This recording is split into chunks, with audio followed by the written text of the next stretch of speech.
I want to go back actually to Overcomer in January, and the common thread was brokenness, but we talked about brokenness and seeing it from God's perspective.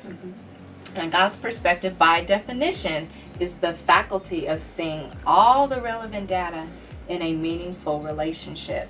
And so when we talk today about perspective, you know, whenever God gives me a new tool for growth, I often get an opportunity to share it in other venues. So I was actually preparing for a women's conference in Texas, and I learned something new about perspective. I learned that it's an invitation and permission to embrace what's relevant, what truly matters, and totally discard, totally set aside what's irrelevant and what doesn't matter. So how's that for being liberated and set free? That's awesome. I absolutely love that. I just feel that, you know, as we grow in God and more in God, that we need to understand what is really relevant in our life. That's right. And He gives us a new perspective. You know, as we walk closer to Him and get more into Him, we definitely need His perspective.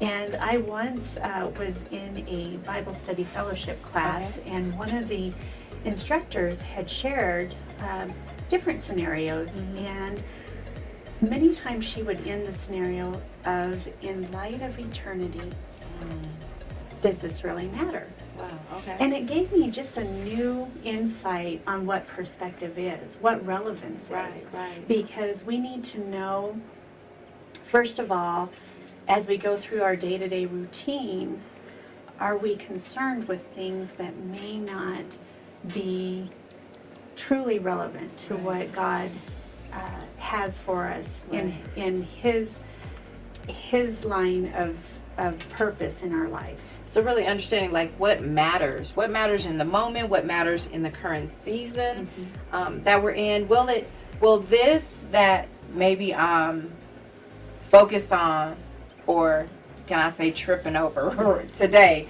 will it matter tomorrow? Will it be relevant in 30 days? Will there still be this intensity behind it in the next 2 months?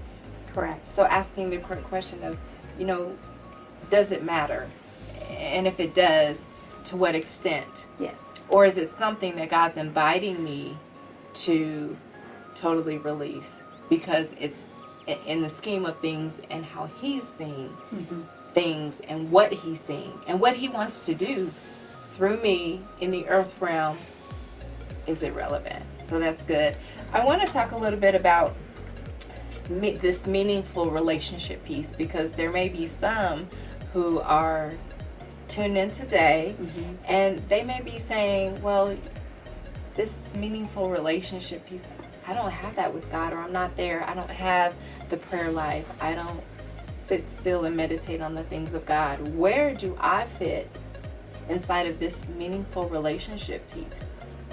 Well, I love this part, because as you desire to grow deeper in God, if you don't know Jesus, there is steps to getting to know Him in a deeper way.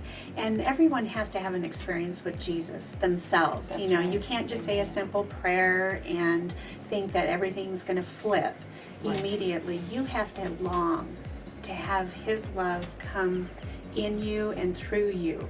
And as you grow in intimacy with the Lord and seeking what truth really is, He will download and pour out His truth and His relevance and His perspective. Amen. So as we're seeking God to have more of an intimacy with Him through prayer, through reading His Word, sometimes we may not even understand what's in His Word, but He's going to give us revelation knowledge as we seek and ask Him. We can ask Him. Amen. Amen. And all of us in our relationship with God, no matter where we are, we started out somewhere, right? We grew. That's a part of spiritual growth and maturity and transformation in the things of God, and we grow to a place of intimacy with Him.